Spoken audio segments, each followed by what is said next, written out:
persembahan dan perpuluhan dapat ditransfer melalui BCA 857 050 5000 atas nama GBI Musi Palam Indah atau scan barcode QR kode GBI Musi Palam Indah. Tuhan Yesus memberkati.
Shalom, puji nama Tuhan. Bapak Ibu Saudara, kita berjumpa lagi di Menara Doa Online kita.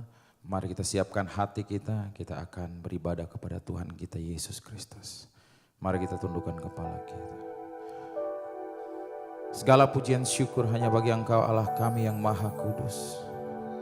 Bapa, di dalam nama Tuhan Yesus Kristus, saat ini ya Tuhan Yesus, kami datang kembali menghampiri tahta-Mu yang kudus. Halamannya membawa pujian bagi Engkau ya Bapa. Kiranya Engkau melayakan kami memuji dan menyembah Engkau. Hanya di dalam nama Yesus kami sudah berdoa. Haleluya. Ku masuk ruang Maha Kudus dengan darah anak domba. Ku masuk dengan hati tulus, menyembah yang Maha Kuasa.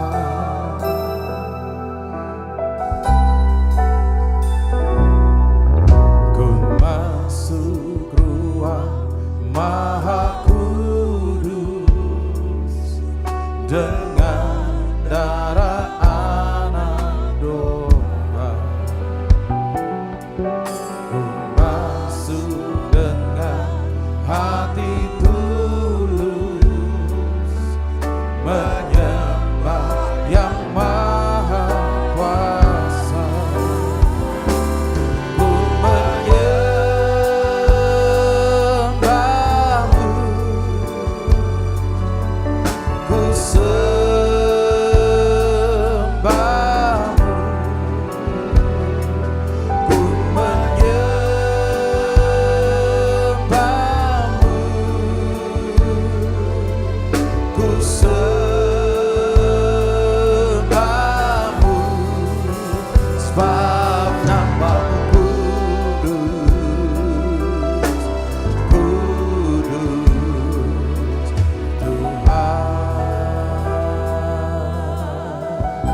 kami naikkan, biarlah menyenangkan Yesus. Oh haleluya, terpujilah namamu selamanya. Ku menyembahmu,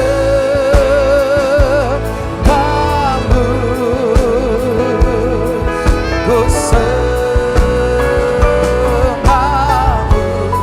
ku menyembahmu, menyembahmu, ku sembahmu, ku menyembahmu, menyembahmu, Yesus, ku sembahmu, menyembahmu, menyembahmu,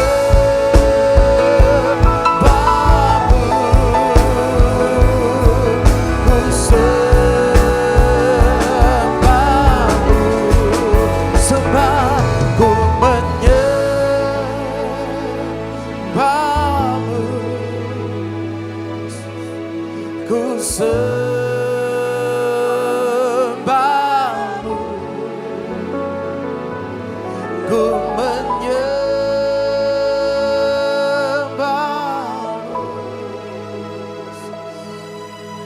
ku sembahmu,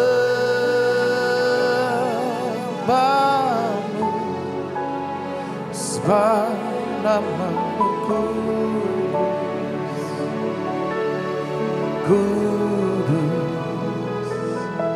Tuhan,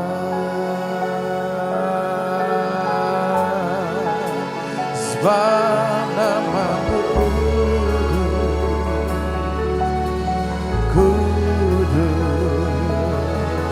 Tuhan, sebab namamu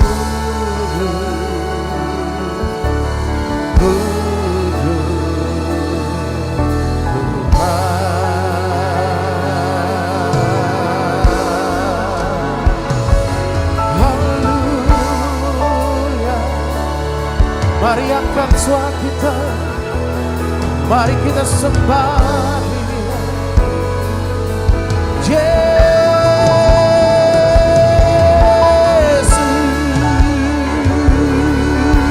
yang layak terima hormat pujian. Haleluya,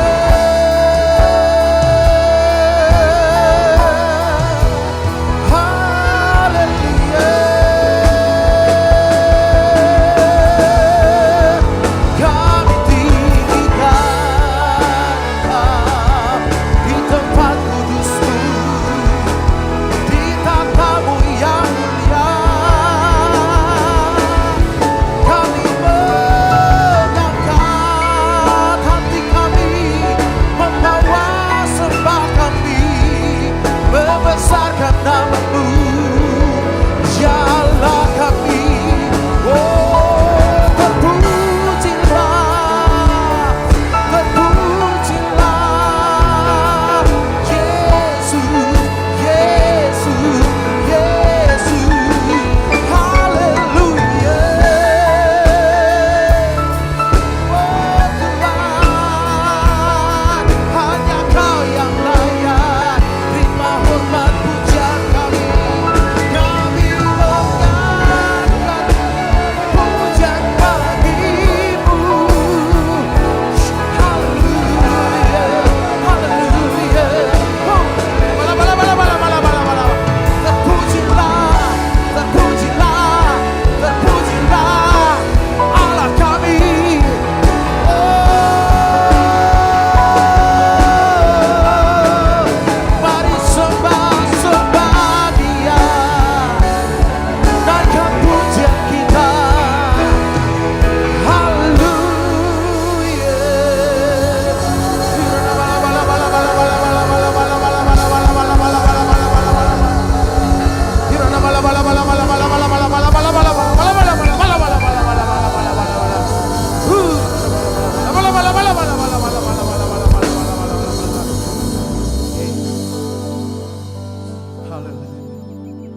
bawa kami lebih lagi ke tempat kudus-Mu, ke gunung-Mu yang kudus ya Bapa. Haleluya Yesus. Oh Yesus. Haleluya.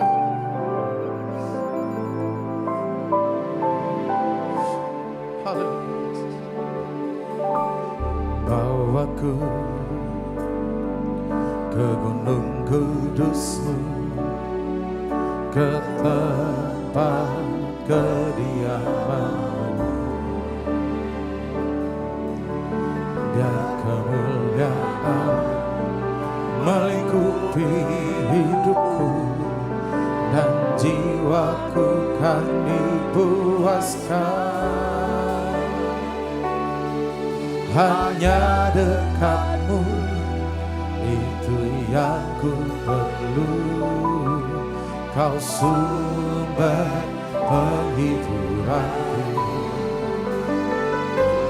dan Kau yang ubahkan air mataku jadi lembah yang bermata air.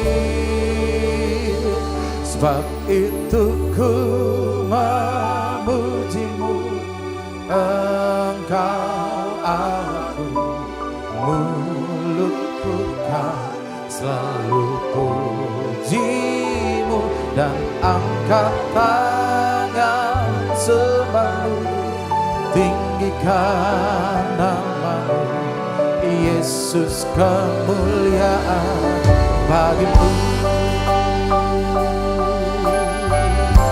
Mari dari awal dengan segenap hati katakan, bawaku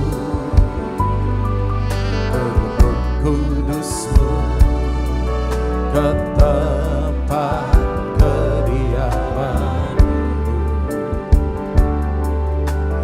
biar kemuliaan melingkupi hidupku dan jiwaku kan dipuaskan.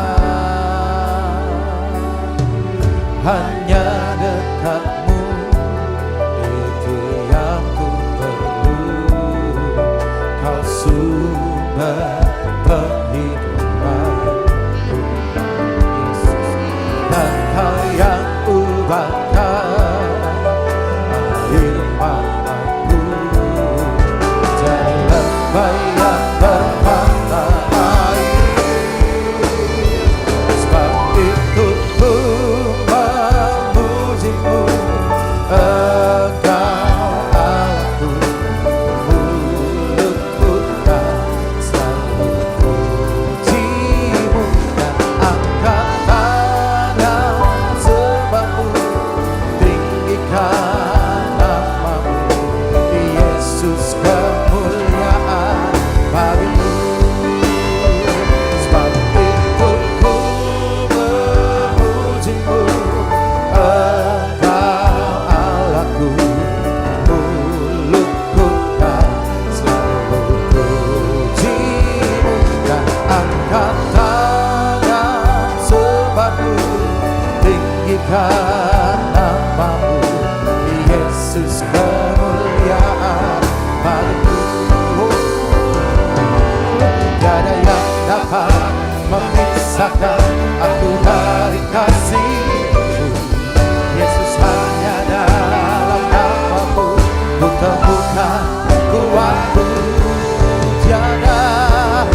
Yesus, hanya dalam namamu ku temukan kuatku.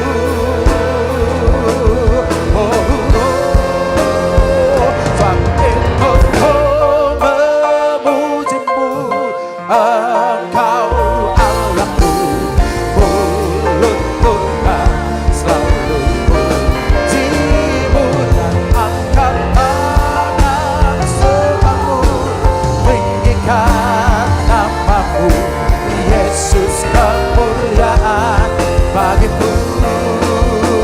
Sebab itu ku memujimu, Engkau Allahku. Mulutku kan selalu pujimu, dan angkat tangan sebabmu tinggikan namamu.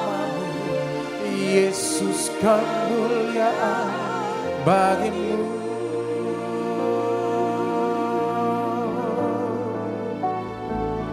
Haleluya. Oh Yesus, kehadiran-Mu itulah kekuatan di dalam hidup kami. Itu yang memberkati hidup kami. Itulah damai sukacita kami. Itulah bahagia kami. Haleluya. Biarlah kemuliaan-Mu meliputi setiap kami.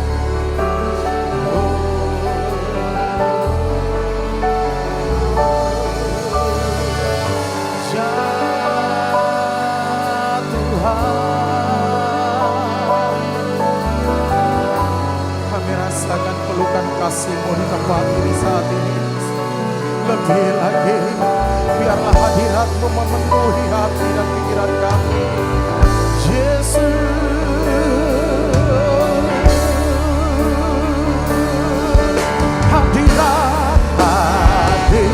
hadirat-Mu Tuhan, ku rasakan kekudusan-Mu Bapa, penuhiku.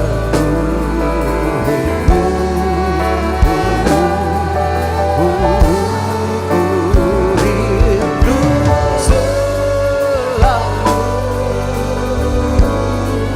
diam dalam bait-Mu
dengan hadirat-Mu.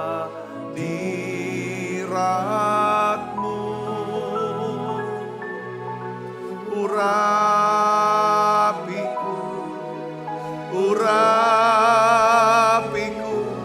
dengan minyak kudus-Mu. Penuhiku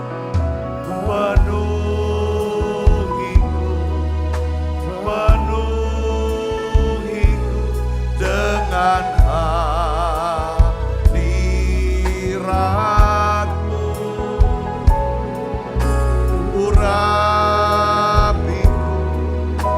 Urapiku dengan minyak kudus, seperti rusa rindu sungai. Penuhlah jiwaku, ya Roh Kudus, penuhi aku dengan rahmat baru. Bawa kami Tuhan dalam keintiman. Bawa kami tarik masuk dalam hadirat-Mu yang lebih lagi. Karena ketika kami masuk dalam hadirat-Mu, beradab hadirat Tuhan, kami akan kenyang dengan segala yang baik. Terima kasih ya Tuhan, terima kasih ya Bapa, terima kasih. Kalau kami ada dalam hadirat-Mu Tuhan, terang-Mu ya Tuhan bercahaya. Kau berikan kami pengertian, pewahyuan, kemampuan untuk memutuskan, mengambil keputusan ya Tuhan yang tepat, supaya kami bisa hidup ya Tuhan selaras dengan kehendak-Mu. Tuhan terima kasih, urapi kami dengan urapan yang baru, kuasa-Mu yang baru ya Tuhan, untuk kami bisa melayani-Mu ya Bapa. Hari ini aku berdoa dalam nama Yesus untuk setiap anak-anak-Mu yang sakit, saudara yang mengikuti menara doa, yang sedang sakit, sekarang berdoa bersama dengan saya. Aku berdoa ya Bapa dalam nama Yesus. Ya Tuhan, setiap anak-anak-Mu yang sedang menderita sakit. Ya Tuhan, mereka yang sedang bergumul dengan sakit kankernya ya Tuhan. Autoimunnya ya Tuhan. Penyakit ya Tuhan, tulang mereka. Saraf yang kejepit ya Tuhan. Stroke mereka ya Bapa, aku berdoa dalam nama Yesus, oleh bilur Yesus jadi sembuh. Beri iman Tuhan untuk disembuhkan ya Bapa. Terima kasih, kami percaya penyakit ini untuk menyatakan kemuliaan Tuhan. Terima kasih Tuhan, terima kasih. Biarlah Tuhan Kau berikan terobosan ya Tuhan buat setiap kami. Bawa kami Tuhan untuk mengenal Tuhan lebih dalam lagi, lebih intim lagi dengan Kau. Berikan hati ya Tuhan yang melekat dengan Tuhan. Urapi hamba-Mu dalam menyampaikan pesan firman-Mu dengan bahasa yang sederhana dan mudah dimengerti. Dalam nama Yesus, semua kita yang siap menerima firman, hati gembira, sama-sama katakan amin. Di tangan yang meriah saudara, silakan duduk balik ibu bapak. Nah, hari ini saudara saya ingin bagikan tentang 4 faktor mujizat dan berkat. Saya pakai istilah di kamar atas. Ya, saudara tahu kenapa kok ada istilah kamar atas buat budaya orang Yahudi, saudara? Ada satu kamar, ya saudara, itu di atas itu adalah kamar yang sifatnya pribadi sebenarnya, saudaraku. Dan kita melihat bagaimana Tuhan bekerja, ya saudara, ya kan, menyatakan kemuliaannya, mujizatnya, berkatnya, itu kepada orang-orang yang sedang berada di kamar atas. Contoh saudara satu, ya. Kita tahu bahwa dalam kisah perempuan Sunem, ya kan, itu Nabi Elisa, itu tentang kamar atas. Bagaimana Tuhan ya kan memberikan janji kepada perempuan Sunem yang mandul, lalu dia bisa melahirkan anak tahun depannya. Saudara, di kamar atas itu juga kita tahu bahwa ya saudaraku yang disediakan oleh perempuan Sunem untuk Nabi Elisa, ya kan, di kamar itu pula anaknya yang mati itu dibangkitkan. Yang ketiga adalah di kamar atas itu juga saudaraku, Nabi Elisa saudara bernubuat, menyampaikan satu pewahyuan tentang pemeliharaan Tuhan kepada perempuan Sunem supaya mereka pergi meninggalkan daerah Samaria, saudaraku, karena akan terjadi kelaparan 7 tahun. Saudara, itu kamar atas. Kamar atas yang kedua yang kita pelajari adalah apa? Di mana saudara? Ketika malaikat menjumpai Maria. Saudaraku, ya kan, di Nazaret.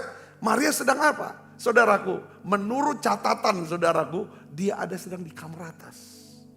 Saudaraku, sedang berdoa di sana, di ruang pribadinya dia.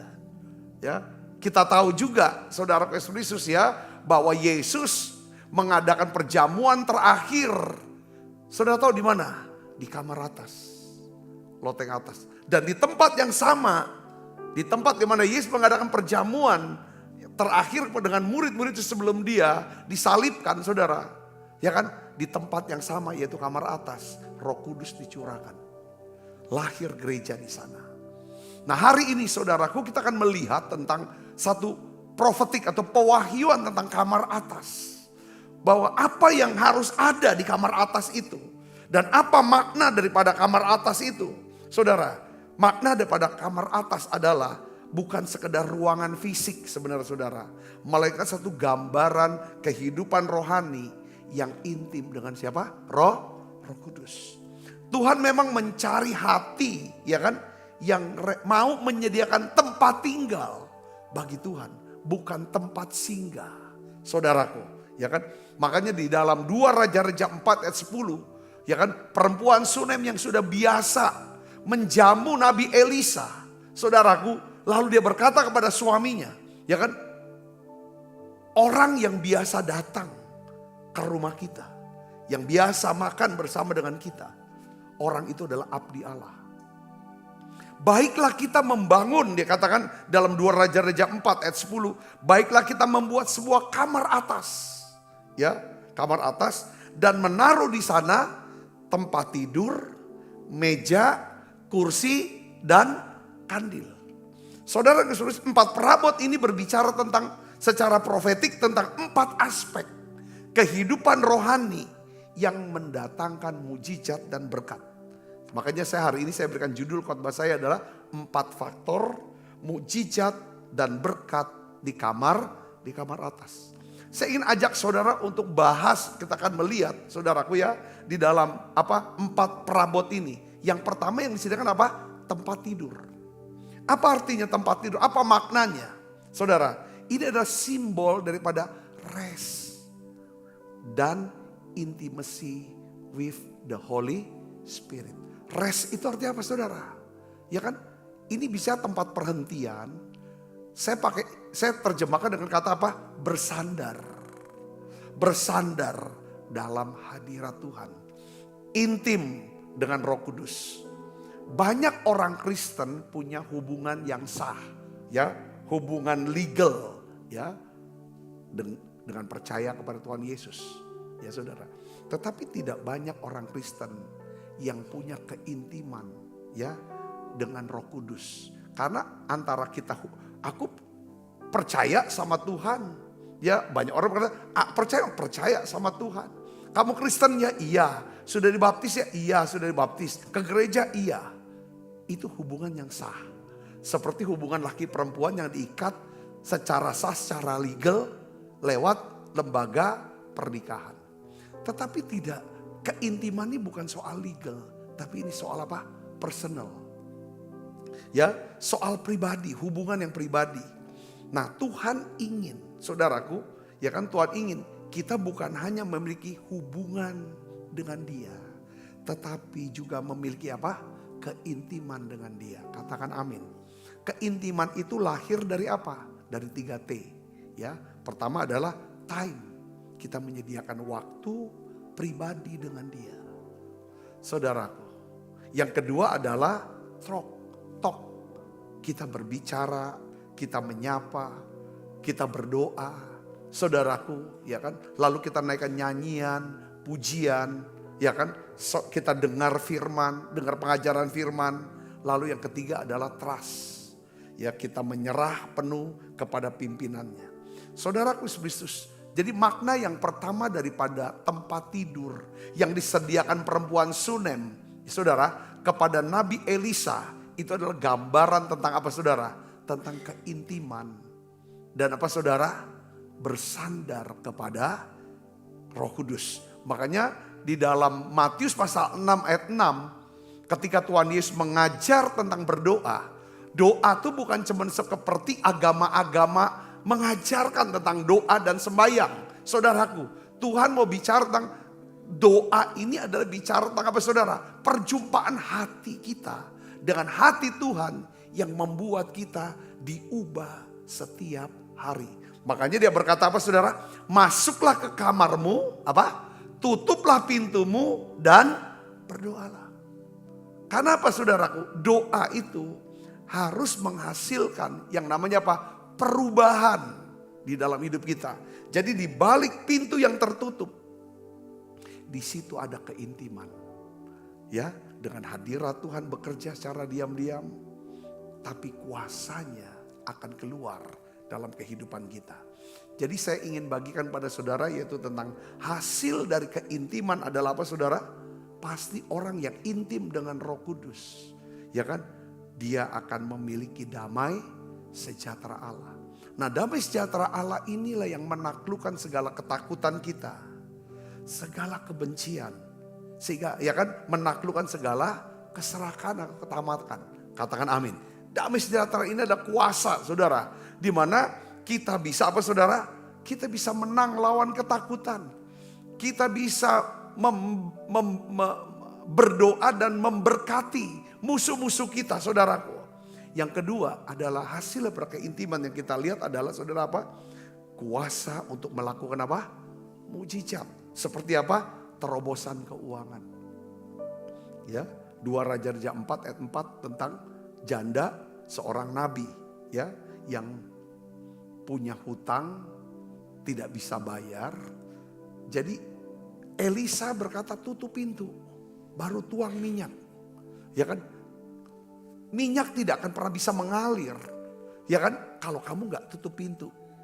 Ini prinsip tentang apa saudara? Tentang keintiman dengan Tuhan akan menghasilkan satu pengurapan yang membuat saudara bisa menyelesaikan segala perkara yang nampaknya sulit, tidak mungkin menjadi mungkin.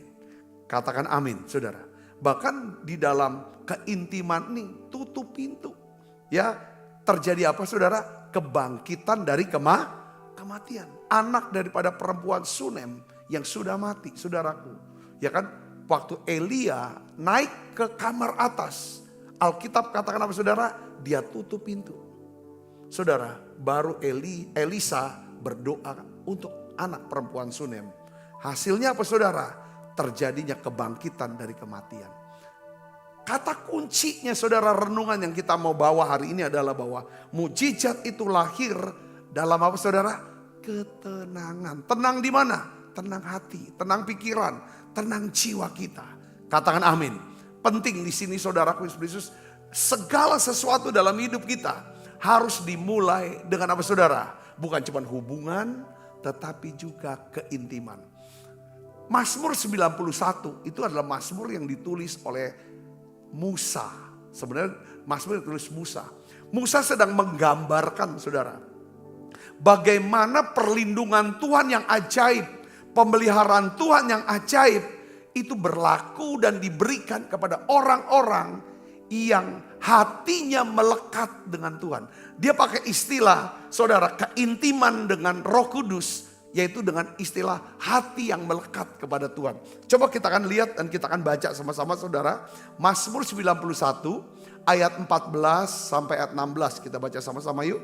1, 2, 3. Sungguh hatinya melekat kepadaku, maka aku akan apa? Meluputkannya. Aku akan membentenginya sebab ia mengenal namaku. Bila ia berseru padaku, aku akan menjawab. Aku akan menyertai dia dalam kesesakan. Aku akan meluputkannya dan memuliakannya. Dengan panjang umur akan kukenyangkan dia dan akan kuperlihatkan kepadanya keselamatan daripadaku. Ini hal yang luar biasa. Saudara mau bergaul karib dengan Tuhan? Katakan amin. Apa yang terjadi saudaraku? Apabila saudara memiliki bukan hanya hubungan dengan Tuhan secara sah, tapi juga keintiman, hubungan yang pribadi, personal dengan Tuhan. Saudara, itu bukan kebetulan ya. Perempuan Sunem, ya kan, memberikan bukan hanya tempat tidur yang lambang keintiman, tetapi juga kandil. Kandil itu lampu, saudara. Sebenarnya istilah bahasa sehari-harinya adalah lampu atau pelita. Yang zaman dulu tuh, ya kan, bahan bakarnya dari minyak zaitun yang sangat murni, kualitas tinggi, kualitas yang terbaik. Itulah kandil. Apa lambang, apa arti atau makna daripada kandil? Artinya pewahyuan dan pengertian rohani. Revelation and discernment. Discernment ini adalah kemampuan untuk bisa membedakan. Punya pengertian, saudara. Ya, mana benar, ya kan, mana salah. Mana yang baik, mana yang lebih baik. Mana yang paling baik. Mana kehendak Tuhan, mana yang bukan kehendak Tuhan. Mana kehendak Tuhan yang baik, ya kan, yang kudus, yang berkenan. Itu kemampuan untuk discernment, saudaraku. Ya kan, itu bicara tentang lampu, ya saudara. Jadi kandil atau pelita atau lampu bukan hanya memberikan terang, tetapi juga menyingkapkan rencana Tuhan dan kehendak Tuhan di dalam hidup kita. Saya percaya, saudaraku, kalau saudara dan saya, kita sama-sama yuk bergaul karib dengan Tuhan. Dalam doa, pujian, penyembahan, firman. Dan kita minta sama Tuhan, beri aku pewahyuan, pengertian, kemampuan untuk bisa membedakan. Mengerti akan rencanamu, kehendakmu. Beri aku kemampuan untuk bisa melihat dari sudut pandangmu ya Tuhan. Saya yakin Roh Kudus akan menunjukkannya kepada saudara. Yang percaya katakan amin. Karena Alkitab katakan, Mazmur 119 ayat 130, bila firmanmu tersingkap, ya, memberi terang dan pengertian. Saudara Kristus. Jadi siapa yang menyingkap firman ini? Yaitu Roh Kudus. Jadi biasakan, saya mau kasih nasihat kepada saudara. Biasakan ketika saudara datang ke Tuhan, baik dalam doa pribadi maupun ibadah-ibadah, saudara mengikuti menara doa yang lain. Biasakan hati saudara kalau bisa sampai kena dengan hatinya Tuhan. Lalu setelah itu saudara kata, Tuhan tunjukin jalan. Pekerjaan apa yang harus aku ambil kalau saudara memang bergumul dengan pekerjaan. Kalau saudara bergumul dengan anak-anak, masalah dengan anak-anak. Saudara melihat pergumulan yang ada. Saudara bisa bicara, apa keputusan yang harus aku ambil. Apa perkataan harus saya ucapkan.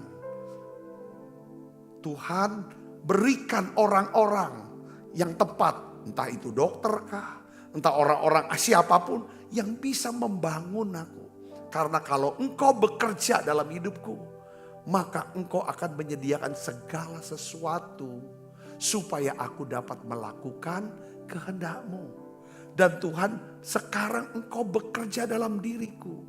Beri aku pengertian, beri aku kecerdasan. Apa yang harus aku lakukan untuk bisa meningkatkan skillku. Roh Kudus akan menuntun setiap kita. Supaya kita bisa melakukan apa yang berkenan di hati Tuhan. Katakan amin. Itu artinya kandil, saudaraku. Ya kan? Itu artinya kandil. Saya kasih contoh. Ini bicara ini. Saya enggak yakin. Ya kan? Kalau Yusuf tidak intim dengan Tuhan. Tidak suka bergaul dengan Tuhan. Berdoa, memuji. Ya saudaraku. Merenungkan firman. Saya nggak yakin Yusuf tuh bisa menafsirkan daripada mimpi juru roti dan juru minum.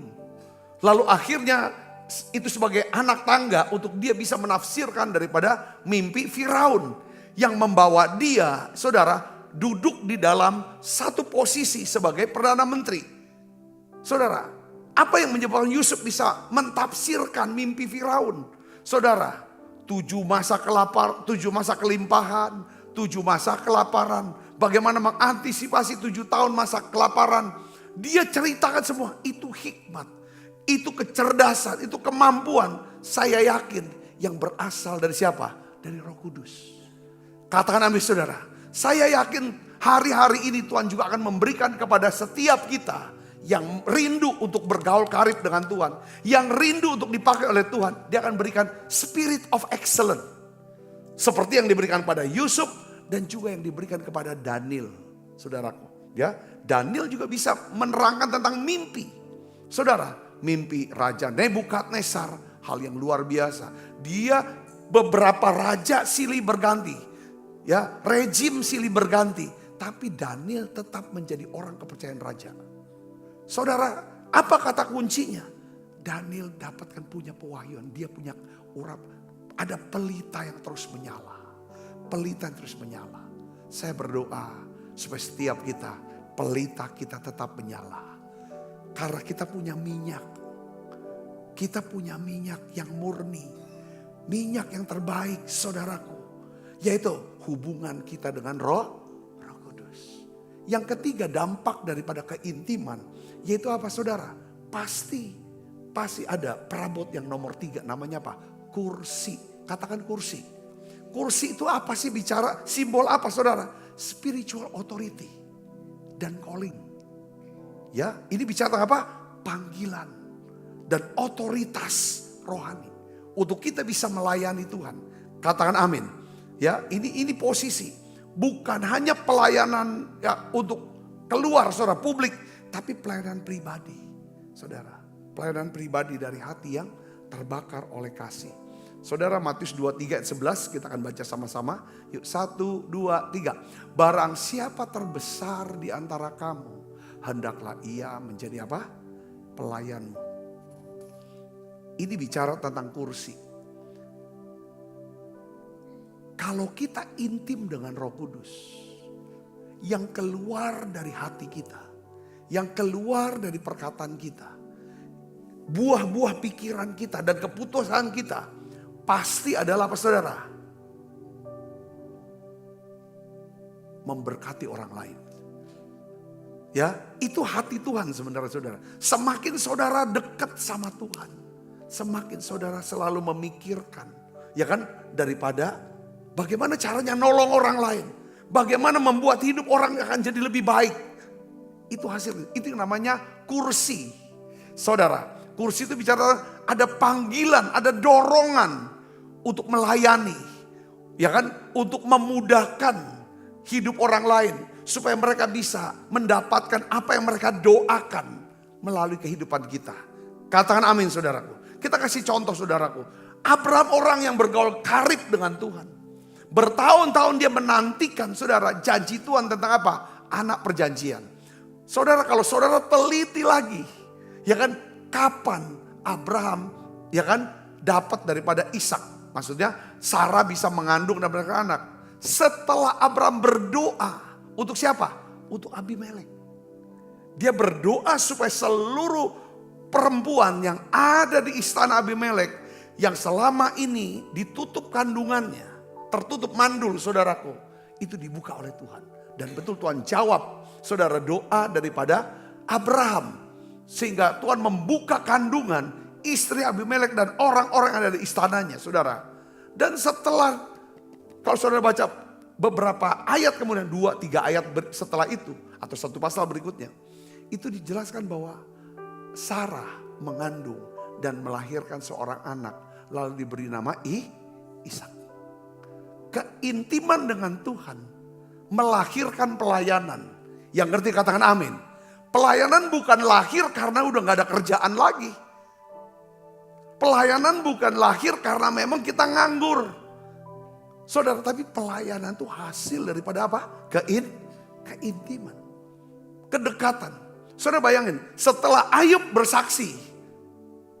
Dulu aku, ya kan, mendengar, ya kan, dari apa kata orang. Tapi sekarang mataku sendiri melihat Tuhan. Dia mau bilang begini, dulu aku punya hubungan dengan Tuhan. Aku bawa korban, aku ibadah. Itu hanya secara legalitas. Tapi sekarang lewat proses. Ya kan, lewat proses yang begitu berat dalam hidupku. Kehilangan harta, kehilangan anak, kehilangan keluarga, kehilangan segalanya. Itu justru menghasilkan bukan cuma hubungan dengan Tuhan, tapi juga keintiman dengan Tuhan. Dia mau bicara itu. Setelah, saudara, dia memiliki keintiman dengan Tuhan. Dia berkata, lalu di pasal yang sama, Alkitab katakan saudara, Tuhan bicara kepada sahabat-sahabat Ayub. Supaya mereka menyiapkan korban bakaran, persembahan, ya kan? Untuk supaya Ayub bisa berdoa buat mereka. Dan Alkitab katakan, saudara, setelah Ayub berdoa untuk para sahabatnya, maka Tuhan memulihkan keadaan Ayub. Tuhan memulihkan keadaan Ayub setelah Ayub berdoa untuk sahabatnya. Lalu Tuhan memberikan kepada Ayub 2 kali lipat dari segala kepunyaannya dahulu. Katakan amin saudaraku. Jadi saudara melihat di sini, Ayub bisa berdoa buat sahabat, melayani. Setelah apa? Ayub memiliki apa? Keintiman. Selama ini kita nggak pernah lihat saudara, Ayub berdoa untuk yang lain. Kecuali dia berdoa untuk siapa? Dia bawa korban untuk siapa? Untuk anak-anaknya. Karena khawatir nanti anak-anaknya ada apa-apa. Jadi saudara lihat ini pelayanan di sini saudara.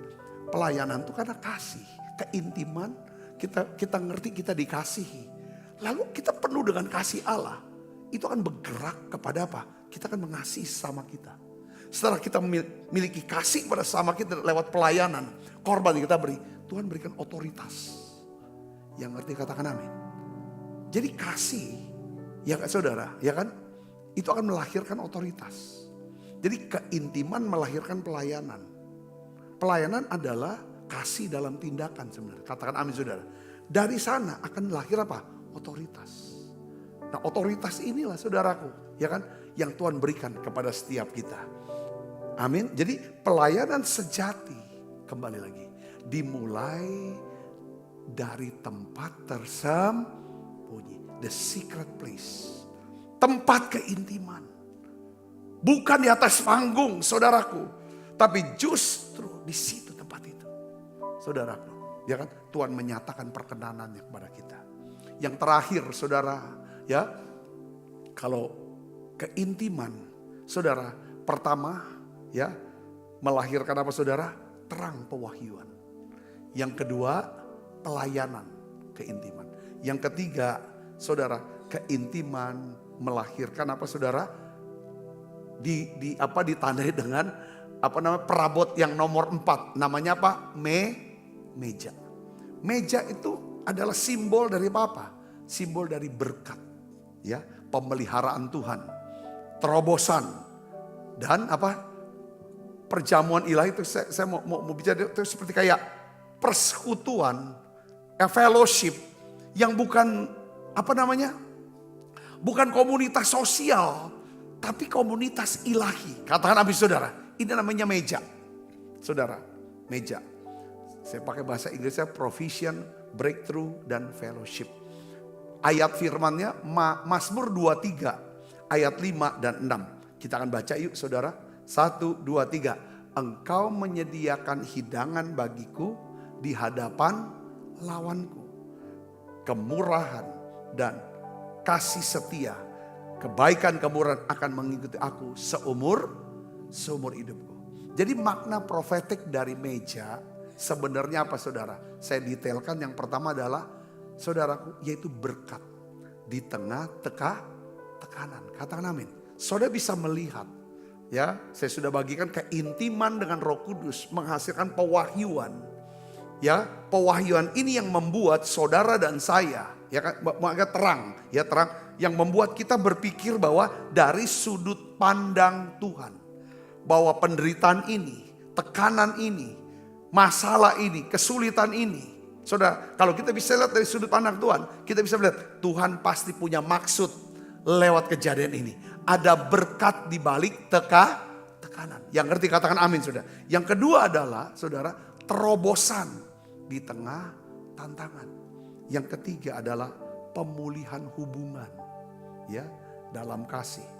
Jadi kalau kita duduk di kursi pelayanan dengan hati yang murni, Tuhan akan menghidangkan meja kemenangan di hadapan musuh kita. Katakan amin saudara.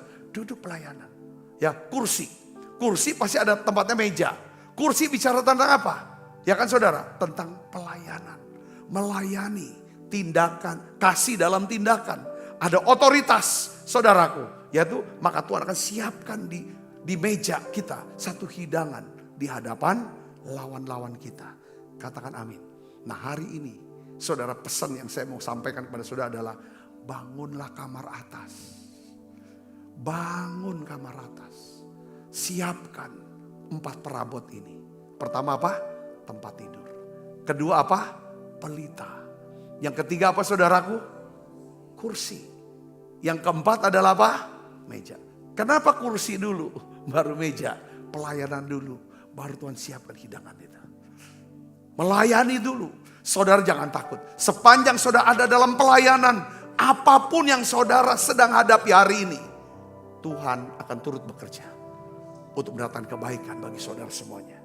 Sekarang Tuhan tanya hari ini, sudahkah kita menyediakan tempat bagi Tuhan? Tempat tinggal buat Tuhan. Bukan tempat singgah, tapi tempat tinggal. Perempuan Sunem dia siapkan tempat tinggal buat Elisa. Dia mau bicara tentang Tuhan, engkau jangan singgah hanya untuk sekedar makan, tapi bisa tinggal, menginap, tinggal. Itu tempatmu. Tempat kamar atas yang disiapkan perempuan Sunem. Dia tidak pernah menyangka menjadi satu tempat di mana kuasa Tuhan, kemuliaan Tuhan dinyatakan dalam hidup dia. Yang nanti katakan amin saudaraku. Ya, kita akan bangkit berdiri yuk, kita akan berdoa sama-sama. Tutup mata kita masing-masing, kita berdoa, kita nyanyi lagu ini yuk.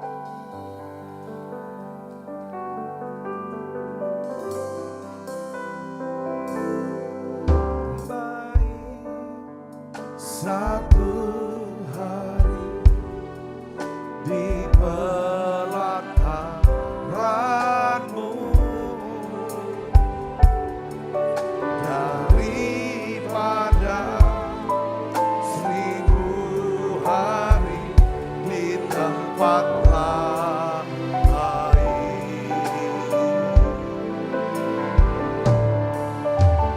Memujimu, menyembahmu, Kau Allah yang hidup, dan menikmati semua kemurahan.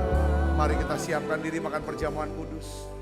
Mari saudara kita renungkan firman ini hari ini. Tuhan katakan begini saudara. Kalau kita bangun kamar atas, lalu kita menyiapkan tempat tidur, maka engkau akan mengalami damai sejahtera Tuhan. Engkau akan mengalami yang namanya ketenangan. Kau siapkan kandil atau pelita, engkau akan mengerti kehendak Tuhan, rencana Tuhan. Bahkan segala sesuatu yang terjadi dalam hidupmu. Siapkan kursi. Kalau kau siapkan kursi, aku akan pakai engkau. Aku akan pakai dalam pelayanan. Kalau kau siapkan meja, engkau akan melihat berkat dan mukjizat yang kekal itu. Tuhan, hari ini kami mau bangun kamar atas itu. Kami tidak mau kehilangan hadirat-Mu. Kami tidak mau kehilangan satu firman pun tiap hari. Tuhan, pakai kami ingin bertumbuh. Sedikit demi sedikit Tuhan. Ubah kami. Ubah setiap kami dan pakai hidup kami. Terima kasih Tuhan. Di tempat tersembunyi itulah Engkau Tuhan akan menyatakan kuasa-Mu yang besar dalam hidup setiap kami. Terima kasih Tuhan, terima kasih. Sebab apa yang telah kuteruskan kepadamu telah aku terima dari Tuhan. Yaitu buat Tuhan Yesus pada malam waktu ia diserahkan mengambil roti. Dan sudah itu mengucap syukur atasnya. Ia memecah-mecahkannya dan berkata, inilah tubuhku yang diserahkan bagi kamu. Perbuatlah ini menjadi peringatan akan aku. Saudaraku, bukankah roti tangan kita ada persoalan kita dengan tubuh Kristus? Mari makan dalam nama saya.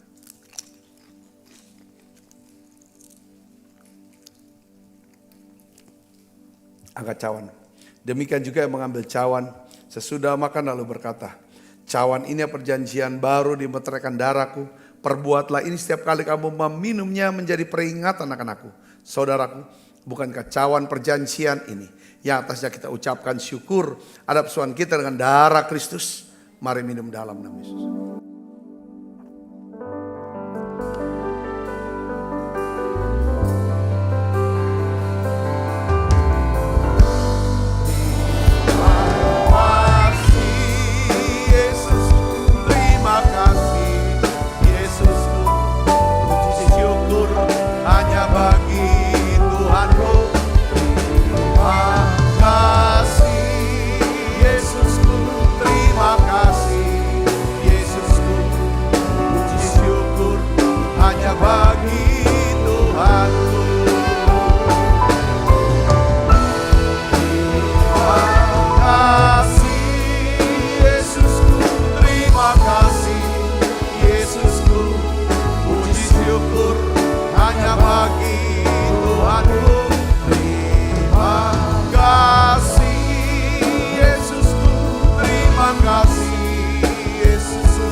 Terimalah berkat yang berlimpah-limpah daripada Allah Bapa di dalam anak yang tunggal Tuhan kita Yesus Kristus. Persetujuan yang manis para Roh Kudus menyertai kita semua mulai saat ini sampai Yesus datang menjemput permai dan sampai selama-lamanya. Semua kita percaya diberkati, sama-sama katakan amin. Tuhan berkati saudara semuanya.